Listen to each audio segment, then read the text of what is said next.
and sit down. Welcome, one and all. Welcome, everybody. I am way more to the right of... Why does it look like I'm so far away from the edge of the couch? That is weird. Maybe it's just the framing. Whatever. Anyway, welcome, everybody, once again to another episode of Super Grapple Brothers. This is episode 25. Thank you for that contribution. This is our Hell in a Cell predictions show. Heck in a sec. Go home. I'm going to solo this. I win the predictions. Go home. Pass. Anyway, we are two brothers who used to work at WWE, former WWE employees. We enjoy talking about wrestling and video games. That is our show. That's our shtick. That's our thing. And in addition to the Hell in a Cell predictions, we're going to be discussing a big announcement regarding a new... Well, not new. An old match type from the WCW days making a return, and then the next NXT takeover. Yeah, for almost 20 years. Over in video games, we're going to be discussing, we're going to try to discuss Cuphead, lots of WWE 2K18 stuff. I believe there might be some PUBG news. I'm trying to remember what we went over, what we were talking about. Overwatch, Halloween event, stuff like that. 2K18. But, We are shooting this episode in between shifts that I have at work, and I literally have to get ready for work again in an hour. So this is going to be an hour-long episode, pretty much. So we're going to try and speed through this as quickly as possible. Now, before we get into the Hell in a Cell predictions, we got to clear up something from last week.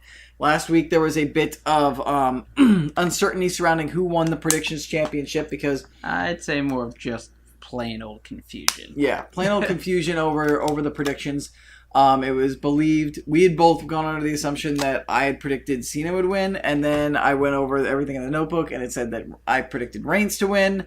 So we decided that we'd put it off until this week when we'd have a chance to look over the video, and I looked over the video, and I did indeed predict Reigns, which left us at a 4-4 tie. Thus, for the first time ever, the champion's advantage has come into play. Second time. It was the second time? Yes. Did we tie one time when you were champ? Yes. Okay. So for the second time ever, first time since I've had the championship, I have won by champion's advantage. So I'm going to hold on to this bad boy because we're going right into the predictions. And as per usual, the current champion holds on to the championship while we do the predictions. So this is mine for at least another week. Hashtag and still. Hashtag longest reigning. And hello to Big Stupid and Mike Beerman for... being here in the chat with us on Twitch and contributing. Let's go ahead and get right into the Hell in a Cell predictions as I knock over my mouse because the mouse cord was in the book. In the book. All right, beer me some match card. Bear you some match card? Beer me. Beer you? Okay. Yeah. You haven't heard that? Just saying beer me, forget me, pretty much anything. No, I haven't. That's the first time. New to me. Oh, wow.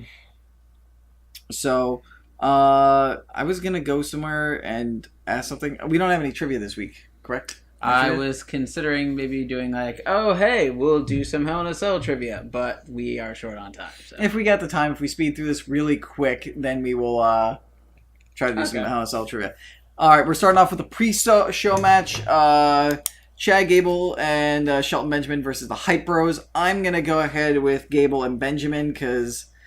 I feel like Shelton Benjamin just came back, just formed this tag team with Chad Gable. I feel like they gotta keep building some momentum and try to build up Shelton after being back. And I feel like having them lose to the Hype Bros is really not a good way to rebuild up Shelton Benjamin and keep Chad Gable maintained. So I'm gonna go ahead with those two guys. You see, I'm gonna go with them. For similar logic, but also because I just don't care too much for the Hype Bros as a tag team. But they stay hyped, bro. Exactly. At least one half of them always stays hyped. Yeah. And half of them, I don't care if they're hyped. Mm-hmm. Speaking of the Hype Bros, by the way, New York Comic Con, which I'm going to be at tomorrow. Today, if you're watching this back on VOD or potentially listening to this in audio format, I'm going to be at New York Comic Con, and one of the New York Comic Con exclusives is a Zack Ryder pop. Yeah, he finally got his. I know he's been a big fan of the pops for a while. And I saw him going crazy about it on Twitter, and good for you, Zack. Zack Ryder's huge on collectibles and stuff like that. I'm a big fan of him. And I wouldn't be surprised if he's in the... Well, he might be in the area for that simply because of the fact that he lives in New York, and I wouldn't be surprised if he came back for like 1 or 2 days before the pay-per-view. Maybe. We'll see. We do know that the old channel I used to run with WWE, Up Down Down, did stuff with IGN yesterday. Austin and Kofi were both at the Funko Pop booth yesterday, hitting up Comic-Con. So from what I hear, it was good. I haven't checked it out, but it was like, I think Kofi, Cesaro, Austin. I think Sasha Banks was there. Or Bailey. I think it was Bailey, not Sasha. They were both there. Both were there. And then Greg Miller from Kind of Funny Games and formerly of IGN was one of the commentators, hosts. Yeah, and he tried to poach Kofi Kingston to join them over at IGN or whatever he was. Kind of Funny Games is what Greg. Well, I didn't know who he was doing the Kinda shtick for at the time, since it was an IGN thing. Mm-hmm. And Xavier's response to that was to hit him with a pie in the face. So. Good. And speaking of the New Day, that actually allows us to transition and segue right into our next match, because it is the Hell in a Cell Tag Team title match that features the New Day versus the Usos. This match, I think I'm pegging this to be match of the night, because these two have such good chemistry with each other. They're probably one of the best. This is probably one of the best tag team rivalries in a long time. In a long time, and I'm not just counting this. I'm also counting like when there was both just one brand, when all superstars were on both shows. I'm actually gonna say with each other. I'm gonna say maybe, but I'm gonna say if it edges out just a little bit, like Cesaro and Sheamus versus the Hardys. I don't know. I think this one's better just because it's got more history. I think it is too, but I'm saying like that one, that was a pretty good one as well. Mm-hmm. And both tag team divisions have been doing amazing. So with their main rivalry, I think. Yeah. With their main rivalries, I think the tag team undercards, I think both brands got to work on. But whoever's in the title scene seems to kill it. But I'm also saying that basically all the tag teams, when they're in the ring, if you happen to see them in the ring, they're doing work and they're doing a good job. Yeah. Predictions. This one is tough for me to predict. Part of me leans towards Usos because New Day they don't. You don't say Us. I don't say Us. Simply because the New Day, they've gotten their reigns in. They've already had a longest title reign. And when you look at the SmackDown tag team roster, there are really no credible heels who could challenge the New Day. Meanwhile, on the other side, I could totally see Gable and Benjamin going into a program with the Usos after this. True. And then you have the New Day try to elevate maybe some more of those heel tag teams. The only way I see New Day winning is if with the Fashion Files coming back, they finally reveal who's been messing with them, and it turns out to be Rowan and Harper. And Rowan and Harper beat the hell out of the Fashion Police and then just immediately go for the tag titles. But I feel like that needs some sort of build-up. All I'd say about that is I hope that they do something with Harper. Yeah. That's all I have to say. Yeah. Because Harper, come on, he's so good. Yeah. I could see either team coming out of this, but I think, based on the fact that this has to be the end of their rivalry, in my opinion, because it's a Hell in a Cell match. Like, where do you go from there? And they've been going after each other since the middle of the summer. I feel like the New Day got 2 title reigns in this rivalry, which bumps up their prestige.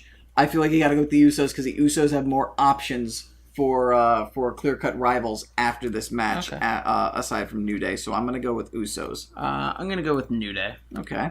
Any reasoning behind that, or you just want to pick the opposite team? A little bit that, partially because I feel like they might bring in some, heel tag teams, maybe bring up some heel tag teams. Like, we might see, like, I doubt it, but you never know, you might see, like, Authors of Pain be brought up, get in the mix or something. Yeah, but not right away, not until after the next takeover. Also, moreover, a matter of this will be the first time, I think, basically, ever in this rivalry so far, at least this current one that's going on now, that they will finally be able to end it of a tag team retaining the tag titles, thus the other team then not having a rematch clause. That's a fair point. That's a good point. So, I mean, they've said that this is going to be the end of the rivalry regardless, so you don't even really have to take that. I mean, you could also very well go with the New Day wanting to enact their rematch clause, and maybe Benjamin and Gable show up and say, hey, you guys have had plenty of opportunities to hold on to and recapture those belts, and turns out you didn't get to do it at Hell in a Cell. Meanwhile, we've been waiting in the wings, and you have yourself a No More Contenders match. They put Benjamin and Gable over. Yeah, and I mean, also with the way this tag team division has been built up, you could easily just do a storyline of whichever team wins, whether it's New Day or Usos, just everyone else in the division is, hey, you guys have had your shot, we've been sitting here on the sidelines, we want a shot. Regardless of if they're heel or face, they could still compete to try and challenge for the titles. Because especially since there's more faces and everything, it's not that bad of a thing to do a face versus a face. Yeah. Especially if it's with championships on the line. Who knows? Maybe they'll just... I mean, maybe they decide they want to turn the New Day back heel, which they can turn them heel, but I don't think they'll get booed. Yeah, I think the universe will be like, everyone's going to get booed. It's like, Nah. no, we're okay with this. It's like, they just threw Benjamin, like, off the top of the Tron and threw a barbed wire table. Like, yeah, it's fine. He had it coming. Yeah, he'll be back. That's what he gets for hurting his shoulder and being out for a year. He's fine. He'll be okay. Gable's got this.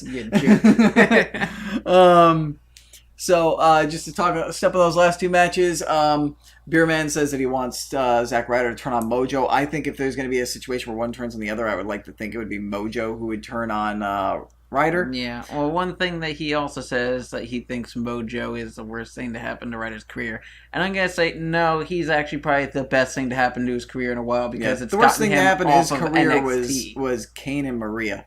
Those are the worst things to happen to. Well, he was hot at that time, and he was U.S. champion, and then he just kind of got severely screwed over. Yeah. But, yeah. And then the other thing he had mentioned was that he thinks that Rowan and Harper are going to go to Raw. I mean, it's possible since we haven't seen them in forever, but they are both SmackDown superstars. They were both drafted to SmackDown. So unless, like, they come back and say, hey, we traded for a tag team, I'm pretty sure they're going to be on SmackDown. Plus, we need more heels. And you just need in the more tag division on if you SmackDown. can do them as a tag team, you just need more tag teams there in general. I mean, Raw's good. They've got when they're back, they've got the Revival. Once they're all healed up, they've Gallows got and Anderson. Gallows and Anderson. They got the Bar, the Miz Taraj. If you want to consider Miz Taraj, Rollins and Ambrose.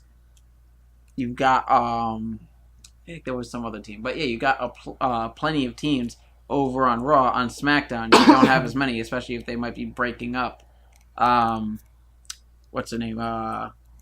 Mojo and Zack Ryder. You also got the Hardy Boys on Raw too. Yeah, that's what I was thinking. And I think it's very likely that Harper and Rowan could come in and we could get nobody like winning or like a draw or New Day winning by disqualification if like Harper and Rowan do show up and destroy both teams. But I think if Harper and Rowan are going to come back, I feel like they're gonna end up being battling the Fashion Police because the Fashion Police need something to do because clearly they don't want to build up the Ascension and the Ascension's being treated as a joke in that Unfortunately, so I feel like the Fashion Police, Fandango and Breeze, in order to keep the momentum they had over the summer, they need a good rivalry, and Harper and Rowan are it.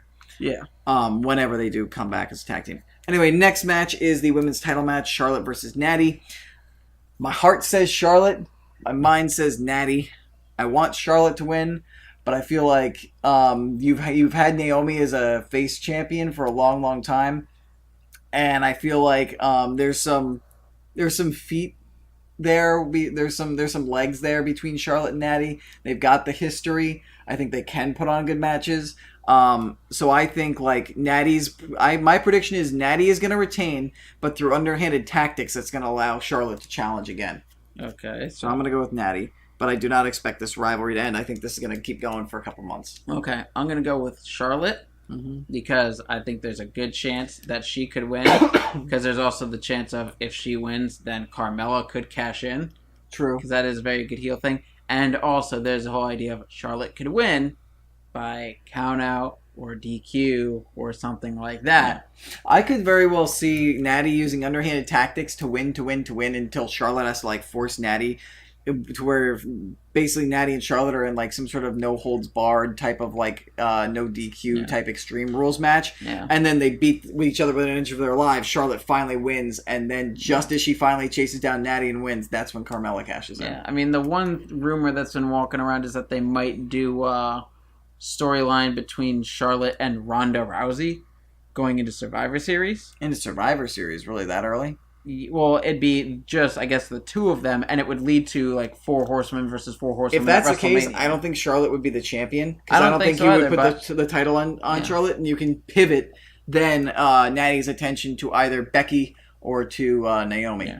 But that's also just a rumor going around. But I'm kind of hoping that Charlotte wins, because, I mean, at the very least, if you're going to do the thing with Ronda Rousey, you could still have Charlotte win, and then still have Carmella cashing Money in the Bank, and that gives Charlotte a little bit of something to do in the meantime until Survivor Series. Yeah. Moving on to the next match after that, we got AJ Styles versus Baron Corbin for the U.S. title. I'm going with AJ Styles because the way Corbin's been getting treated, and from what's happened to him since SummerSlam, I cannot see Baron Corbin getting a championship as a reward unless they decide that he's paid enough. He's paid enough in the doghouse. I want to take him out of the doghouse, but I feel like AJ Styles is good as U.S. champion until we get towards WrestleMania season, and we want to maybe build him for the WWE title match at WrestleMania. Mm-hmm. In which case, then that's probably around TLC Royal Rumble. Around that time, that's probably when AJ Styles loses. But I think for now, until like probably December or maybe Survivor Series for like the next month, I think that title's staying on AJ Styles. Okay. I'm gonna go with Baron. Wow, aside from the opening match, we haven't agreed on anything. I'm thinking Baron because I think they might finally be like, okay, we'll give you the chance. Let him have it. And then he could have different rivalries with people like Ty Dillinger after continuing this because AJ would have to have his rematch at the very least. And then maybe not necessarily move him into the main event, but move like the WWE title picture, but start moving AJ Styles into a more main event picture. Maybe. I feel like that's going to happen after Survivor Series. I can see AJ losing at Survivor Series, losing a rematch at TLC, and then pivoting and saying that he's going to refocus his attention and he's going to focus on the Royal Rumble. True. And that's when he gets himself back into the main event picture. I think this could still happen because it could still be Baron Corbin uses underhanded tactics to win and then retains against AJ at Survivor Series and then goes on from there. Maybe he starts trying to fight to get a number one contendership opportunity, get screwed over by like Kevin Owens or something. Who knows? Mm-hmm. Orton versus Rusev. I want Rusev to win, but just the way that Rusev's been booked during his career, unless they've really changed their minds on him and like this is going to be the and Orton's going to be the vehicle to like launch him into a significant rivalry, I feel like Orton's winning this one. I feel like Orton's going to win. It's not going to be a quick and over with match like SummerSlam. I think Rusev's going to give him a fight, but I can't see WWE, unless they've decided, okay, we're finally going to give Rusev that push and we're done dealing with... It's almost like a similar Corbin situation where it's like, we're done punishing you. We're finally going to give you one. I think Orton's going to win.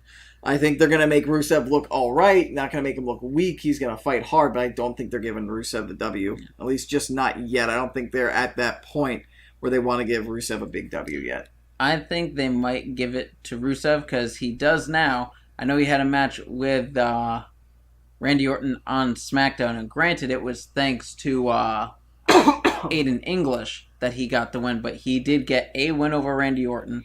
And this was that might this week? Not this week. It was a few weeks ago. So I was going to say, you should know better. Whoever comes out, most of the time, whoever comes out on top for the pay-per-view does not win at the pay-per-view. Yeah, and that happened a few weeks ago, and I think, especially since they brought him back, he had a rivalry with John Cena and lost. He had the match with Randy Orton and lost. I think they might actually give him the win this time. I hope so. Like, for this match, are you picking Rusev? Yeah. For this match, I hope you're right.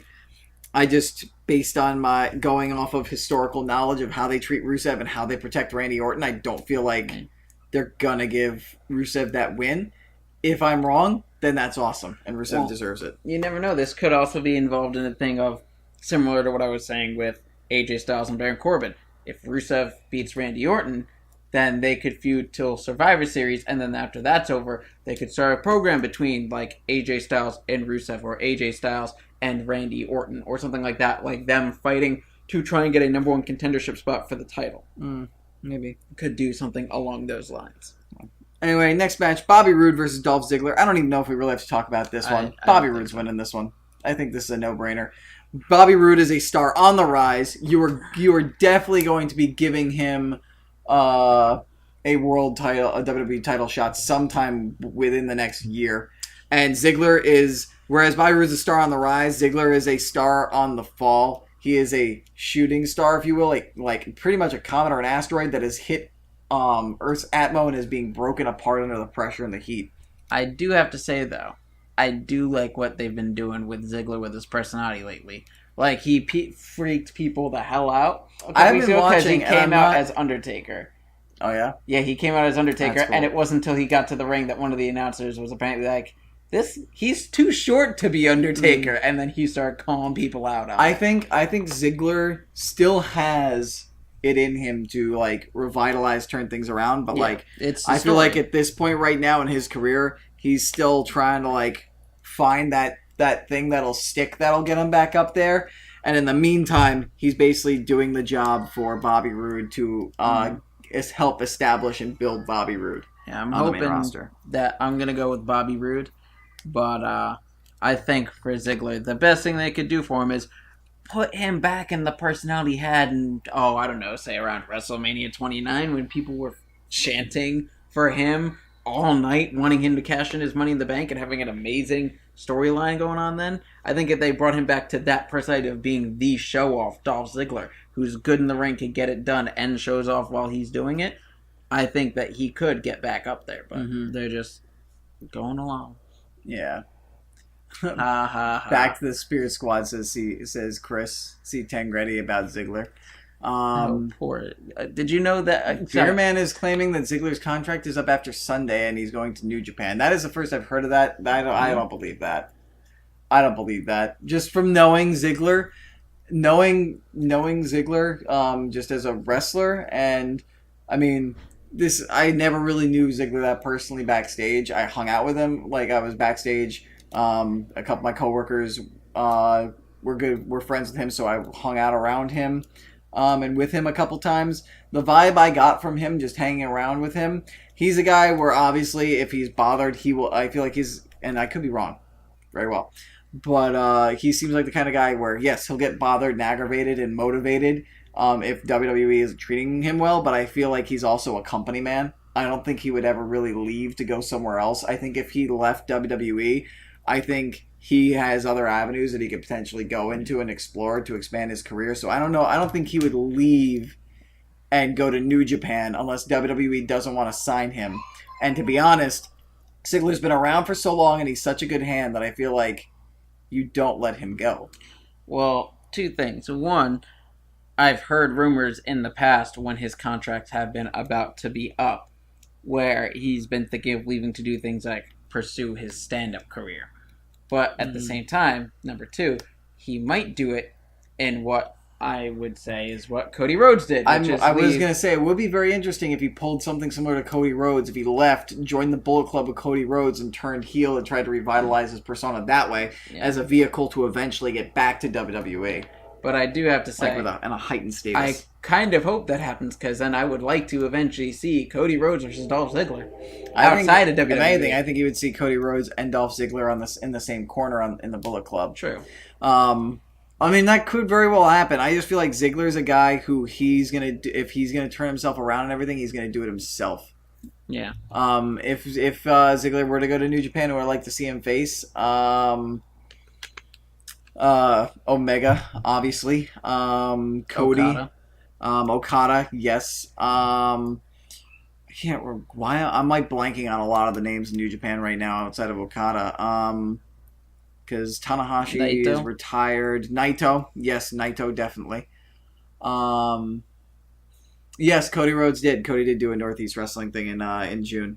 I wanted to go, but I didn't. But I completely forgot that it was going on. Yeah. Anyway, yeah, I can't think of anybody else from New Japan. Crap. Who? Why am I blanking on his name? He won the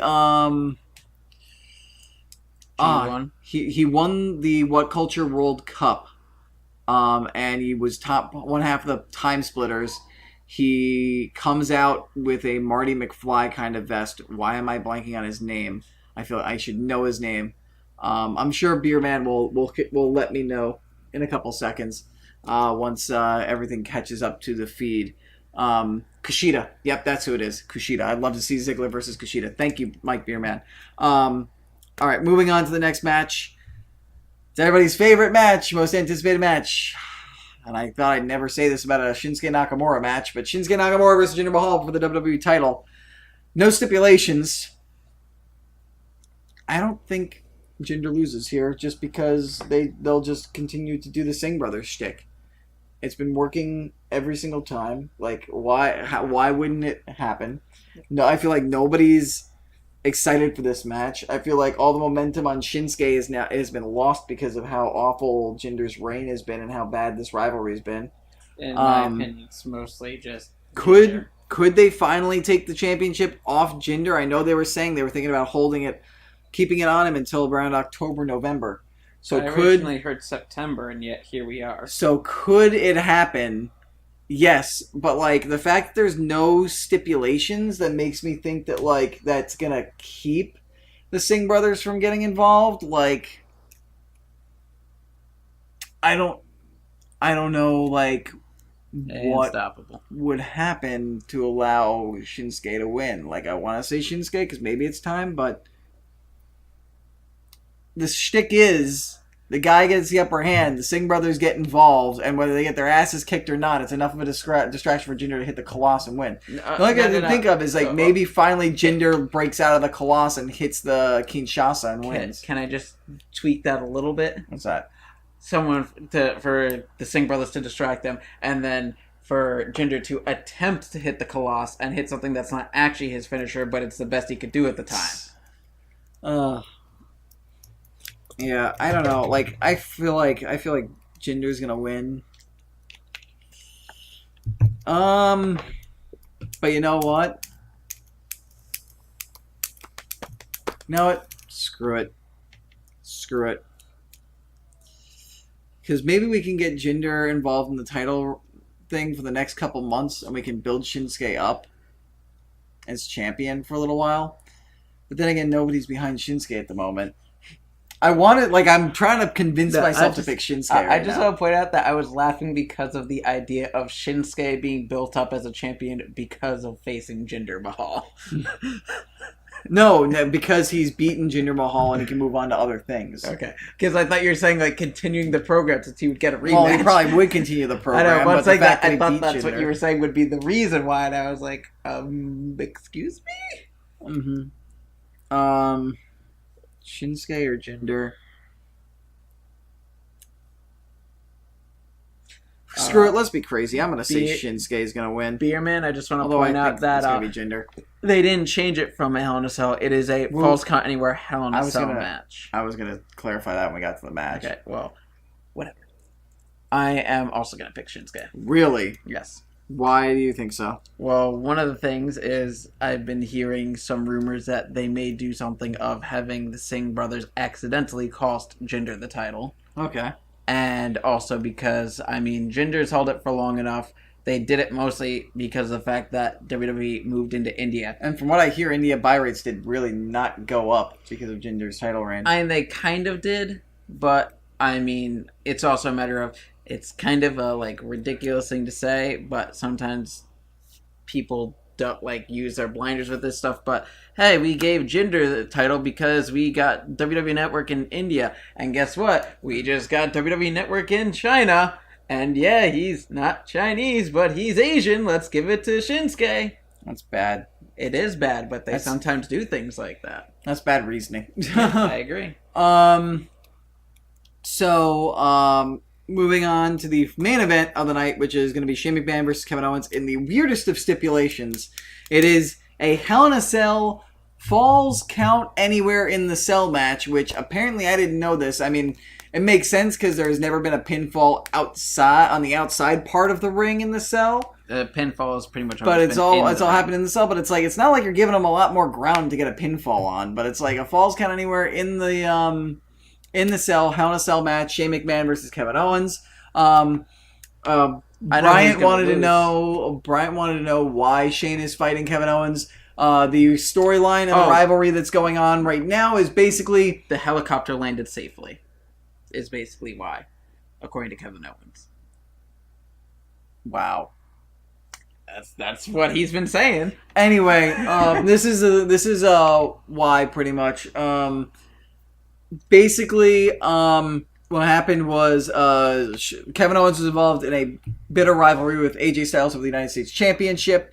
Shane McMahon demanded there be one final match, and there were shenanigans going back and forth between the two of them. So he stepped in as the special guest referee. Kevin Owens didn't trust him. He thought that Shane was paying favorites to AJ.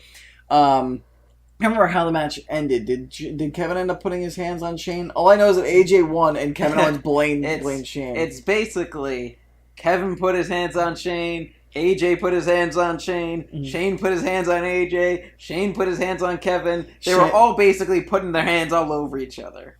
Giggity? Yeah, basically. Did Shane put his hands on Shane? But anyway, AJ Styles won, and Kevin Owens blamed Shane McMahon, so he basically attacked Shane, and now they have a rivalry. Well, he basically went around trying to referee matches, being like, no one here is good enough to do this job, so I have to do it. And Shane was like, that's not how it works. And Kevin Owens was like, everyone, including your kids, would be better off if you didn't survive the helicopter crash. And Shane was like, okay, now you crossed the line, and attacked him. Mm-hmm. And then Vince was like, hey, you crossed the line, and you're going to be in Hell in a Cell match. And then Kevin Owens beat the crap out of him. Headbutted the hell out of Vince McMahon. God. And they're trying to make people think that they're not doing things for concussions. Yeah. Well, Bryant, that sounds like a personal problem right there. Anyway, Shane versus Kevin Owens. I think Kevin Owens wins. I don't see Shane winning this because Shane puts people over. It's what Shane does nowadays. He basically puts his life on the line, kills himself. I hope to God he doesn't jump off the cell again or anything stupid. He doesn't need to do that anymore. Please, for God, Shane, stop. But I think Kevin Owens is going to win. Shane's not going to be willing to let that go. We're going to get a Team Shane versus Team Owens match at Hell in a Cell. So, all right, Survivor Series. So I'm going with KO for the KO win. I think Kevin Owens is going to win as well. Now, here's something I want to ask you, because I've seen a lot of people putting bets on this. Do you think, and we can, this won't be part of the actual predictions, but your prediction, do you think Shane McMahon is going to jump off Hell in a Cell again? No. Okay. Because I saw with my own two eyes Shane McMahon after he did it to Undertaker at WrestleMania. I saw it backstage at AT&T Stadium. I think that's what the Cowboy Stadium is called now. Yeah. Afterwards, in a golf cart, and he nearly vomited like crazy, and he was literally ragdolled dead in his golf cart. I do not want to see him do that again. He does not need to do that anymore, so I'm going to say no. Is he crazy enough to do it still? Probably. But I don't want to see him do it again. Okay. So do you think he will? Not do you want him to, do you think he will? I don't think he will. Okay. I don't think so either. But I think Kevin Owens is going to throw him off the top of the Hell in a Cell. No. I think Kevin Owens is going to do something crazy. I think he's at the very least going to do what happened with Dean and Seth, where they were halfway up the cell, and he fell off halfway up the cell. You know what I could see him doing if he wants to be crazy enough, if he thinks he can jump enough? Is maybe climbing up one side of the cell on the inside and trying to do a coast-to-coast from one side of the cell from the outside to the other onto Kevin Owens. Or doing I don't know about. Or maybe trying to do his elbow drop by maybe climbs up the interior of the cage and is hanging up on the side by the inside, and he's got Kevin Owens on a table on the inside of the ring, and he does an elbow drop from there. I could see him doing stuff like that, but I just don't think Shane's going to be jumping off anything. I don't want to see it. Shane can be enough of a daredevil without having to jump off of stuff. I mean, look at his match at this most recent WrestleMania with AJ Styles. He jumped. He did his normal elbow drop, and he broke out the shooting star press and everything. But he wasn't jumping off of these massive things. Well, he wasn't jumping off of the roller coaster, as many people thought he would. Mm-hmm. Yeah. So, okay. So that's all of our predictions. We're gonna go over them one more time, very quickly, just to make sure, very quickly. We both have Chad Gable and Shelton Benjamin defeating the Hype Bros. I have the Usos, and you have the New Day as victors in the tag title Hell in a Cell match.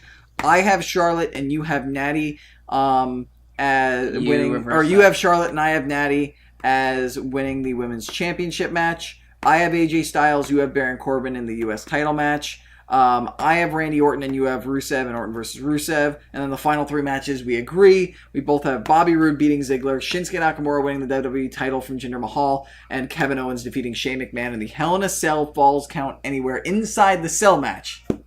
That's a mouthful. Yep.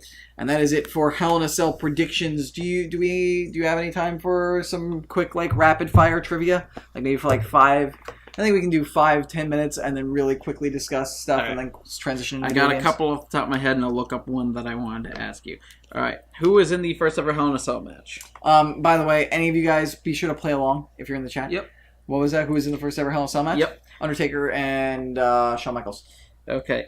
Bad Blood 96? Was it 96 or 95? I don't know. I think it's 96. Bad Blood 96. Um, Debut of Kane. Yeah. Who was the first person thrown off the top of the Hell in a Cell?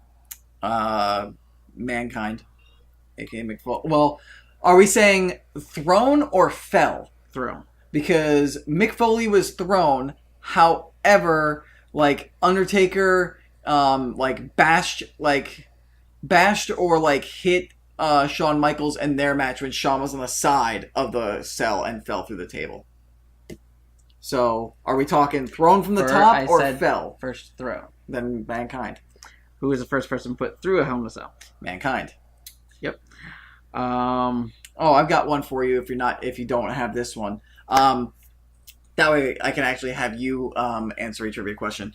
Mankind and The Undertaker beat themselves within an inch of their lives in the second ever Hell in a Cell match, and Mankind should have basically been brought to the hospital immediately after the match. However, they both interfered in the main event that night. What was the main event? I honestly don't remember. Stone Cold Steve Austin versus Kane for the WWE Championship. Okay. What was it? Who was the only man to be chokeslammed off the top of the Hell in a Cell? Chokeslammed off the Hell in a Cell? Yep. Rikishi. Yep. That was in the 6-man, and he fell into the sawdust truck bed. Which leads me to my next question, which is the one I wanted to look up. Who was in that 6-man Hell in a Cell match? Rikishi, The Rock, Kurt Angle, Stone Cold Steve Austin, Triple H, and The Undertaker. Yep. Yeah! I know my Hell in a Cell knowledge. And what year was that? That was 2001. Close, 2000. 2000? Damn, not close. Trying to remember. Who won, or who has been in the most, who are the top two people who have been in the most Hell in a Cell matches? The Undertaker and Triple H. Yep. A lot of people like to say Mick Foley, but he's only been in, 2 or 3, I think? Yeah, something like that. He hasn't been in that many. Yeah. And who is the third most person in a Hell in a Cell match? That I remember as well. Shawn Michaels only ever been in 1, I think. Or maybe 2. Does Mick Foley count? Because he's been in there as Mankind and Cactus Jack. I'm not counting that. That's a tough one, actually. Edge? I actually was wrong. I thought it was someone else. Who was it? I'm trying to figure that out now. Who did you think it was? I thought it was Shawn Michaels. No, Shawn Michaels, I think, has only been in the first one. No, he's And been he was in a at ref. least 2. Was he? Yeah, he has at least faced Undertaker in the first one ever, And and he battled in the Triple H in 11th one? one he faced Triple H. And then there was one where it was Triple H and Shawn Michaels facing Mr. McMahon, Shane McMahon, and Big Show. So, Okay. yeah. I do not remember, so... it might have been Kane, even. All right, well, Yeah. moving on. I don't think I really... Oh, who were the first 2 women in a Hell in a Cell match? Sasha Banks and Charlotte. Yep. And, who won the first ever Hell in a Cell match for the Universal Championship? Who won the first ever Hell in a Cell match for the Universal Championship? Yep. Brock Lesnar. Nope. Was it The Undertaker? Did Undertaker ever hold the the Universal Championship? Oh, wait. I thought that Hell in a Cell match for the Universal Championship. I'm trying to... Nope. Hold on. What match was in Hell in a Cell for the Universal title? Was it it was Kevin Owens and somebody else, right? Yep. Then Kevin Owens won because Kevin Owens came out of that as the champion. It was Kevin Owens versus Seth Rollins? Yep. And what was the other Hell in a Cell match that night? That was last year, and it was a Raw pay-per-view. That was Charlotte and Becky. Or Charlotte and Sasha. I meant other than that because you already mentioned that one. Okay, well, you said the other one, and those Yeah. are the two that I remember. Intercontinental Championship didn't have one. It wasn't an Intercontinental Was Championship. it the tag titles? It was before the title switch brand. It was a U.S. title match. It was a U.S. title match? Mm-hmm. Who was the U.S. champion back then? Was it Rusev? Rusev versus Roman Reigns. Yep. Yeah. Who won that match? Roman. And who came in the match as champion? Rusev. Nope, Roman. Really? Yep, Roman Oh. came in as champ. Did not know that. And that does it for quick Hell in a Cell Yeah, champion. and Mike Bierman, I just tried to go back and see a reasoning for Raw, and I believe you said it's because Jeff's shoulder's injured, but I don't really think that's that big of a deal, considering the Hardys are a face tag team and Rowan and Harper are heels. Yeah. Anyway, now that is trivia. Of course, normally we won't go through things as rapid fire as that. We'll give people more of a chance to play along and answer. As I can see, Unstoppable, Beerman, thank you guys for participating. Chris, as well, thank you guys so much for taking part. Y'all did a great job. Finishing up the wrestling talk, it was announced this week, as I had not so much proclaimed or predicted, but pleaded, suggested WWE do. War Games is coming back. Mm-hmm. It is making a return. And it is going to be at the next NXT TakeOver, so which is now being named War Games. And for those of you who do not know what War Games is basically it is Survivor Series mixed with Hell in a Cell with 2 rings. Basically, 2 teams enter the whatever you want to call it, the battle area, whatever you want to call it, the arena. Because it's 2 rings, and there are 2 rings that each team fights between, and it's like it's tornado tag format, so anybody can attack anybody at any point in time, and both rings are covered in a cage, in a Hell in a Cell style cage, and once somebody is pinned from that team, they are eliminated and they must leave the the cell, the cage. However, that hasn't stopped people from coming back in previous WCW matches. 4 Horsemen have been involved in quite a few of those matches. Dusty Rhodes, who is the creator of the match, was in quite a few of them. But we've never seen one in WWE, and it's finally coming. And it's arguably the best match type that WCW has ever come up with. I think the only reason why WWE hasn't done it before is because it involves having 2 rings. Yeah. In there at the same time. And also it was a whole WCW thing, and they were trying to prove that, they're WWE, they won over WCW and blah, blah, blah. But I mean, it doesn't mean you can't take ideas from things that work from the people who you bought. You own the rights. Why they're doing it now. Yeah. They wanted to let it simmer, and now that it's more of a, nostalgia thing, they're doing it now to drive people back. Yeah. And normally, I believe War Games is fought between 2 teams, but at NXT TakeOver, it's going to be a 3-on-3-on-3. Yep. 3 teams battling it out. It's going to be all 3 members of Sanity, so Eric Young, Alexander Wolf, and Killian Dane, versus the Authors of Pain and Roderick Strong, versus Undisputed, which is basically Team ROH, Bobby Fish, Kyle O'Reilly, and Adam Cole, baby! So it's going to be interesting.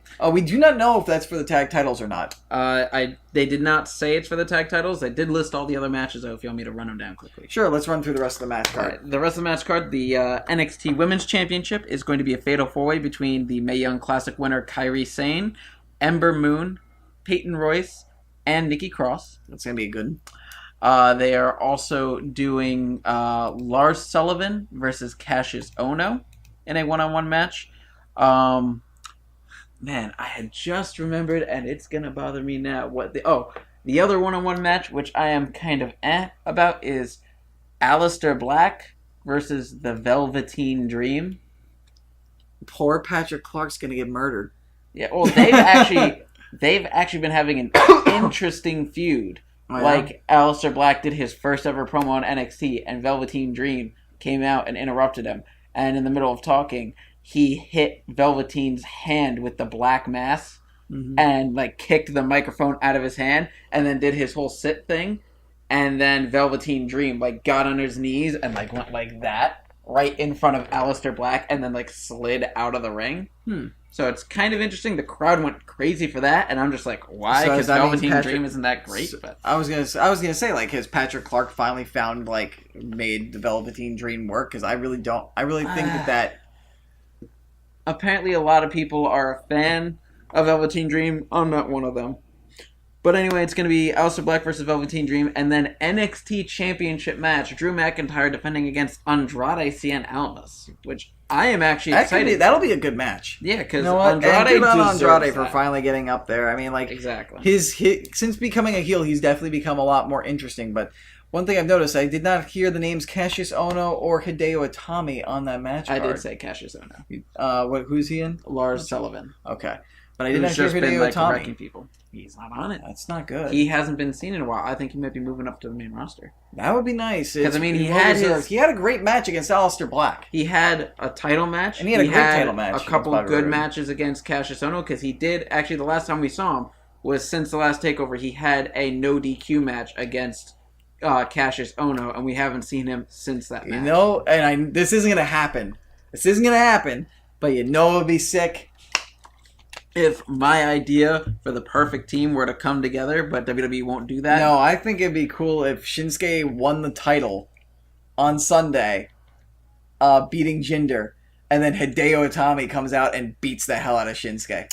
And it's because he's jealous because he came here first. He was the first superstar to come overseas with this new wave from Japan, and he's had to sit by with injuries while not just Asuka, but while Shinsuke Nakamura basically came in, stole his spot, and basically became the darling from Japan, which is what he deserves. You see, I hear what you're saying, but I think it'd be better if instead Hideo attacked, let's say, AJ Styles or Baron Corbin or someone to go after the US title, and then helped Shinsuke to win the WWE title, and then Funaki decided that he wanted to be with his Japanese buddy. Funaki. Sorry, yes, I forget about Kung, first name Kung, last name Funaki, and he joined with them to be their manager and named them Team Kung Funaki, and they were just like, you know what, he's been around for a while, let's just give him that, we'll be Team Kung Funaki, whatever, and go on to win titles and maybe eventually partner up with Asuka and stuff. That's what they should do. Okay. Mike Beerman thinks Roderick Strong joins Undisputed. I would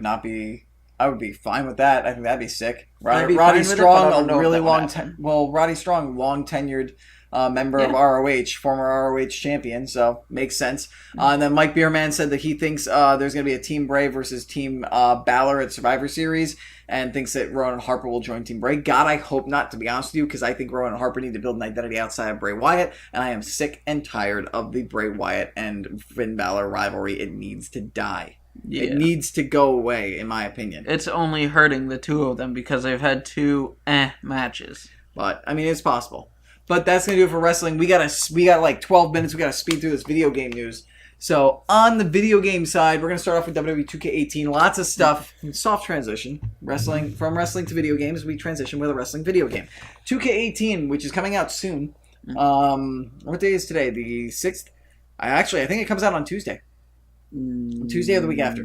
I think it comes out the week after, because I know sometime in the teens you could get it as 4-day early access if you get the deluxe edition. So then in a week and a half. They released details on My Career, Road to Glory mode, and Universe mode. And interestingly enough, Road to Glory is going to go, like, basically coincide, be side to side with My Career as like a parallel kind of mode, where you have My Player, where you create your character like you would for My Career, but you can use him in both Road to Glory and My Career. Now, you read up on Road to Glory, so I'll let you break that down real quick, and then I'm going to break down My Career. Now, you see, to me, Road to Glory seems like a good idea, but it seems kind of weird, where it's basically WWE and 2K are going, what we want is one of them online modes, like we see a lot of those other fancy games do, where it's basically you could face other people to try and get a spot during a pay-per-view event during the upcoming pay-per-views, or, as I also happen to just point out, you could just buy your way to that. So that's great. You could either work hard to get into the pay-per-view spot, or just spend some money to get there. And with wins and losses, you get special loot crates which you could open up to get different abilities for your character. Which I think is cool, because you're only using the in-game currency for that. I think that's fine. I don't mind it. You're not spending actual currency on it. I'm not saying it's a bad thing. I'm just saying it's kind of weird for WWE to be doing something like that. Mm-hmm. I don't know. I think it looks interesting. And you're playing online with other people trying to work your way up a virtual online card. Yeah, the idea of that I like. The idea of you competing against other people to try and secure this spot. And we just got to see how the execution goes. Yeah, it's just with the whole adding loot crate stuff and everything, it's kind of weird. Universe mode will still be there. I didn't really get to look too much into it, unfortunately. I know they're trying to do more like flowing of rivalries and stuff like that. They're trying to do like smart rivalries or whatever. I didn't get to look too much into that, but with the promo engine, you were the one telling me about that. Yeah, the promo engine, we got to see a little bit of that in my career stuff. Dank Ops, Chris Danker, go check him out on YouTube if you haven't yet already. And Tony Pizza Guy as well, I believe, in Pulse. Check those guys out too. They came out with career mode videos. I watched Danker's videos. And he broke down what the new My Career is going to be like. Basically, there's going to be free roam almost in between everything. Like, you went to the Performance Center, Matt Bloom did his little introduction, and you were able to free roam, walk around, talk to superstars. They offer, like, basic dialogue that doesn't really go anywhere, but it's cool to have that little bit of freedom to wander. Mm-hmm. And it gets or illusion of freedom as you go farther up the roster. Yeah. And the promo engine now, instead of picking from 4 lines that you think you know what it's going to say, and then it might say something completely different, or take things in a different direction, or even now have to go with something that you don't necessarily believe just because you think it might get the best reaction. Yeah, and now you're basically just going based on the flow of the promo, how you feel the crowd's reacting, and you can like react based on a feeling. So like if you want to react angrily, you can pick an angry, like be angry or something like that, or be arrogant, or be happy, like. Be basically different feelings or attitudes that you're having as the promo is flowing, and your character will react accordingly. Which is good, because that works really well with character development. I do believe, though, that Danker did say that he in a promo or two, he did contradict himself once or twice, his character, so I don't know if they perfected it, but we'll see. As far as my career mode goes, another addition is squash matches, where if you're facing off against somebody who is way, way higher overall than you will get squashed. Basically, if you remember when you tried to get into a rivalry in 2K17 with a champion, even though you were like not the number 1 contender or number 2 contender, and you would face them and they would have a ridiculously high reversal rate, ridiculously high momentum, unlimited reversals, didn't take as much damage, they had damage reduction. Basically, it's like that, except like they don't take any damage, period. So you cannot win that match in any way, shape, or form. I'm going to test that, by the way. Yeah. So, like, for example, what Danker did is he went and he talked to Matt Bloom. Matt Bloom said, hey, Corbin's here, to help people out. And he said an insulting thing about Corbin. He's like, Corbin's crap. I'm just worried about myself. So Bloom put him in a squash match with Corbin. And basically, he tried his best. He was able to hold on there long enough to try and get a signature or finisher off, but eventually Corbin pinned him because, and even the simplest of moves can take out 0.5 to 1.5 bars of your health. Like Corbin did a superplex to his character, and he lost an entire 1.5 bars of health. Jesus. He went from full yellow to half red. Jesus. Yeah.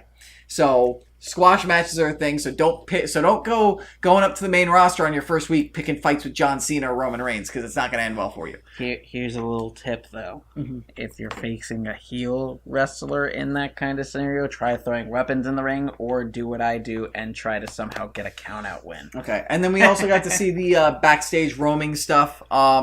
Backstage looks actually kind of like a backstage area in real life, except catering's empty, and normally you see more wrestlers, more people walking around. Seems like they have NPCs that are supposed to be like backstage producers or staff or something, who are just random people that have random lines. So, looks interesting. And it looks really cool. Even when you're in NXT, there will be backstage in arenas for you to go towards. And also, apparently NXT, they actually changed the crowd reaction to go along with the fact that you can have smaller arenas. When you're in NXT, which is a smaller arena, they actually have the crowd audio and noise like reverberate as if you're in a small arena instead of like a big open Nice. sports arena. There we go. So that was it from WWE 2K18. Real quick, we're gonna go ahead and do weekly Overwatch news. Yep. This week with Overwatch, they have announced that they are going to be doing their Halloween event starting this upcoming Tuesday. And the only things that they've really let anyone know about it is that Junkenstein's going to be involved in some way, where the logo is basically him with his, and the head is left and everything. But they also showed a little hint of costumes for Reaper and McCree, in which Reaper looks kind of similar to last year, like all Halloweened out, except no pumpkin mask, just like his regular mask. And McCree, a lot of people, with the way he looks, are thinking that he may be like Van Helsing McCree. Cool. Which could be very interesting, and I'm excited to see what the Halloween skins are going to be. yeah, I'm guessing they're bringing the Junkenstein's Revenge PvE mode back. Mm-hmm. That's what a lot of people are thinking. I'm hoping they're going to add on to it. I'm really hoping that you'll have more than just 4 Maybe choices. like a Junkenstein's Revenge or something like that. Yeah. Like, I know last year they had it where it was that you could only choose between, like, Hanzo, Soldier 76, McCree, and Ana. So maybe different heroes. Yeah, I'm hoping that they add at least a little bit more people, because I was, at that time when it had come out, I really only played as 76 like, of all those people. Like with the summer games, or is there going to be a chance to get the old skins from last year's Halloween event? They haven't said, like I said, all they did is they announced they're doing an event, but the idea going forward seems to be that they're going to do this with pretty much all the events, which I'm more excited, hoping that, you know, we got Junkenstein, we got Junkenstein's monster with Roadhog, we got the Reaper skin with the jack-o'-lantern head, we got the Mercy Witch skin. I'm hoping, especially since they showed like a kind of Van Helsing McCree skin, that this year they have skins at least for the playable characters in Junkenstein's Revenge, because I think that'd be a really cool aesthetic to have people in those costumes facing the other characters coming after them. That'd be nice. Yeah. All right. We've got about 3 minutes left, so really quick, I just want to touch on a couple more things before we sign out. A couple games that released over the last week. I'm going to talk about the second one in a little bit of length, but the first one is Shadow of War. Lord of the Rings game came out. I did not know that came out. Yeah, got a 9 on IGN, 7 on GameSpot, so like kind of here and there, the reviews, it seems. A lot of it is good. They say the Nemesis system is better than it was before. They say that if you are a Tolkienite or a Tolkien faithful and love the books, this is going to crap all over it as far as story goes, because now that like they are in a sequel mode, they have to like, it goes way off the rails with like sticking to the canon of Lord of the Rings. I heard that the ending is kind of but I heard if you enjoyed Shadow of Mordor and you really like the Nemesis system, you're going to enjoy this game. That's consensus I got. So that's what I'm looking for. So then the other game that came out this week was, after about 7 years of development, Cuphead. And I got to pick up Cuphead. I was convinced by Ray Carcillo, who is a friend of mine, editor at EGM. Be sure to check his stuff out. Also was a podcast host for the Ray and Jay podcast. They haven't podcasted in a while, but they also do video game stuff. I was a guest there once. Nice. Anyway, Cuphead really invokes a 1920s, 1930s cartoony style, like the Fleischer Studios, who were the big rivals to Disney, like Disney and Fleischer. Fleischer were the guys who did the old Superman cartoons, Popeye the Sailor Man, Betty Boop, those kinds of things. Funny enough, I feel like it's more of an ode to the Fleischer Studios, not so much Disney, because the island that Cuphead and Mugman and the world takes place on is called Inkwell Island, and Fleischer Studios was formerly known as Inkwell Studios. Interesting. So, cool little thing. It's basically a run and gun game and a boss rush game. My best description of it is probably it is a mixture of like Contra and Mega Man, set with a like old school cartoon, beautiful old school cartoon vibe. Bosses with multiple levels, run and gunning, and it is hard as hell. It will kick your ass. Expect to die a lot of times, but the good thing about it is that every time you die, it's because of something you did wrong. Like either you didn't time your jump right, or you forgot that this enemy is here, or you ran too fast, or you didn't like attack this enemy the right way, or you didn't parry, and you basically learn as you go on, and the game almost eggs you on to want to keep playing to actually beat the level. So I only had to play about a half an hour of it this week. I squeezed it in and sacrificed some sleep to do it. It's the only video game time I've had this week, but very enjoyable. I would highly recommend it. It's only $20. It's the third of a AAA title, and it's just as good, if not better, than most AAA titles that are out right now. 2D platformer, beautiful visuals, on Steam and Xbox. I highly recommend people check it out. Okay. So I don't know if you have any additional thoughts on there. No, I haven't really gotten to look at it too much, but All right. I think Well, that about does it. that does it for the episode. We finished right when we were hoping to at 6:50. So that'll do it for episode 25 of the Super Grapple Bros podcast. I'm going to kiss this baby because we might have a different or new champion. I'll bring Lysol wipes. I'm actually just telling you this now, and it's on the podcast now. We may not be doing a podcast next week because I may be going away for the weekend. It's like my last weekend where I'm probably not going to be working in some way, shape, or form on Saturdays and Sundays. Okay. So we may not have your Hell in a Cell review next week, but if we don't have it next week, we'll have it 2 weeks from now. So stay tuned for that. Yep. Luckily, we don't have to worry about predicting another pay-per-view next week or the week after, because I'm pretty sure the next pay-per-view isn't until Survivor Series. TLC. TLC is happening in December, isn't it? It's happening at the end of October. Damn it.